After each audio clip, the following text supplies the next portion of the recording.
반갑습니다. 여러 선생님들 뵈니까 반갑고요. 사실이 지난 3년 동안 우리들이 다 길거리에서 나와서 열심히 싸우고 하고 했는데 저는 마이크 안 들려요. 예, 좀 마이크 좀 가까이 대시면 가까이. 예, 가까이. 예, 싸우고 했는데 썩 그렇게 성공적인 것 같지는 않습니다. 보수 시민들이 다 이 평화를 사랑하시고 그래서 그런 것 같습니다. 제가 나중에 좀 답답해서 어떤 단체들의 황교안을 도우는 방법은 한국당을 가서 점령해서 요구 조건을 내걸고 황교안을 밀어붙이는 것이다. 그게 황교안을 도우는 것이다. 그래야 보수의 원칙도 쓰고 소위 탄핵파라고 하는 자들을 처리할 수 있다. 근데 안 하시더라고요. 안 하세요. 황교안 대표가 굉장한 지략이 있어서 안 하는 걸로 설명을 하세요. 그 다음에 또 어떤 단체에 제가 지금 한국당을 바로잡을 기회를 놓치면 아마 그 기회가 다시 오지 않을 겁니다. 그리고 또 부탁을 했습니다. 그래서 이번에는 저는 이 언론사를 만들어서 하고 있기 때문에 이제 기자와 카메라까지 동원해 놓고 가겠다. 그 시간과 장소를 알려달라. 그렇게 얘기했는데 나중에 보니까 그걸 공지를 해버렸어요. 그러니까 한국당에서 문을 열어 닫고 앞문을 잠궈버리고 안 열어주죠. 그래서 또 실패했습니다.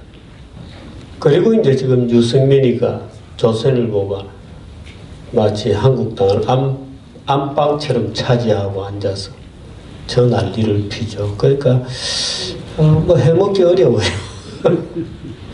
정말 해먹기가 어려워서 저는 이제 어떻다 언론사를 만들어서 열심히는 하고 있는데 벌써 제 밑에 있는 직원이 27명입니다.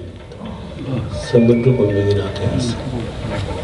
그제도 누가 정규제 유튜브 해가지고 돈 억수로 벌었다면서 그러는데 참 내가 맞아요. 27명이나 같이 일을 하니까 억수로 부자가 됐죠. 27명이나 같이 일을 하니까. 그래서 굉장히 웃었습니다만은 어떻든 이제 어느덧 선거가 이제 목전에 닥쳤습니다. 선거가 목전에 닥쳤는데 저는 잘 결과가 올 거다고 기대는 해봅니다. 기대를 해보는 게 우리나라는 베네수엘라나 아르헨티나하고 좋은 점은 그 점이죠. 아르헨티나나 브라질, 베네수엘라하고 달라서 이 나라는 망하면 먹고 살 게 없는 나라입니다. 베네수엘라는 기름이라도 팔면 되고 아르헨티나는 농산물이 워낙 좋아서 굶어 죽지는 않는데 우리나라는 망하면 굶어 죽기 때문에 그것이 대한민국이 망하는 것을 극적으로 막을 거다. 이런 기대를 해보긴 해봅니다. 근데 또 다른 면에는 걱정도 좀 되긴 돼요. 왜냐하면 일본도 사실은 굉장히 나빠져 있고 민주주의를 한다고 1차 세계대전 이후에 새로운 민주주의를 한다고 했던 나라 중에 민주주의를 제대로 하는 나라는 없습니다. 대한민국이 먹고 살고 민주주의를 하는 거의 유일한 국가이지 이 경제개발이 대한민국에서 기적적으로 성공했듯이 대부분 국가에서 민주주의가 경제개발에 실패했듯이 민주주의라는 것도 대부분 나라에서 다 실패했습니다. 그래서 이게 한다고 되는 게 아니죠. 대부분 국가에서 민주주의가 실패했습니다. 남미 이런 데는 말할 것도 없고 동남아시아에 겨우 인도가 선거를 하는 큰 인구를 가진 나라 뭐 이런 정도이지. 그래서 이 경제적 성취를 거둔 것, 시 이제 골로 가는 말하자면 내리막길을 타고 있는 거와 꼭 마찬가지로 민주주의라고 하는 것도 87년에 잉태된 이후에 서서히 인민주의의 자리를 내주고 난 다음에 지금은 완전히 그렇게 바뀌고 말았습니다. 그러니까 한국당에도 우리가 기대하듯이 자유민주주의와 법치, 예를 들어서 유승민이 어제 자유와 평등, 뭐 공정과 정의, 인권과 법치 이렇게 얘기했는데 공정, 정의, 뭐 박형준이가 얘기하는 공화 이런 거 사실은 다 좌익적 가치들입니다. 그 우파가 아닙니다. 사실은. 근데 이제 어떻든 지금 선거가 눈앞에 닥쳐서 이제는 뭐 우리가 사전 선거를 어떻게 저지하느냐. 선거를 2번 치르는 나라는 지구상에 없습니다. 사전 선거는 그 선거일이 2개잖아요. 그 자체가 사실은 넌센스인데 선거를 2번 치르는 날이 되고 말았습니다. 그 사실 누구라도 한국당이 만들었거든요. 저런 거를. 자, 국회의 나쁜 제도는 전부 한국당이 만들었어요. 무슨 뭐 광주민주화법에서부터 뭐 온갖 종류의 국회에서 만든 엉터리법은 전부 한국당이 만들었어요.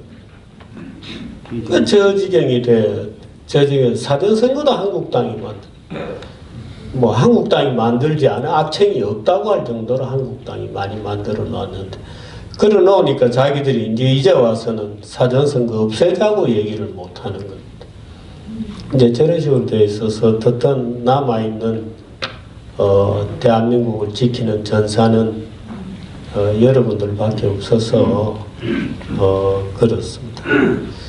어떻든 우리가 마지막 이 전쟁을 잘 치러서 4월 15일에는 대한민국이 뭔가 지금의 문재인 정권의 폭죽, 사회적 압제를 저지시키고 당장 청와대를 탈환할 수 있는 것은 아니지만 일단 국회에서라도 문재인 정권의 폭주가 저지될 수 있기 바랍니다. 오늘 아침에 제가 게스트를 모시고 그런 얘기를 했습니다만 이번에 여당의 선거운동 하는 공동선대본부장이라는 자리에 이광재라는 애가 들어가지 않았어요. 네, 근데 이광재는 공동선거대책본부장 위원장인지 본부장인지 이렇게 되어 있는데 그 친구는 친중분자입니다. 선거대책본부에 들어갈 연조가 안 돼요. 새파란 친구고 전혀 이때까지 민주당에 들어와서 일을 한 적도 없고 외곽지대 뭐 홍석현이가 한다 누가 한다는 여시제에 거기에 들어가서 일을 보던 친구들 갑자기 선거대책본부 위원장인가 본부장인가 스카우트 되어 들어와서 제가 그렇지 않아도 저 친구들 뭐 중국이 동원되나 선거에 하는 느낌을 좀 걱정을 하고 있는 중입니다.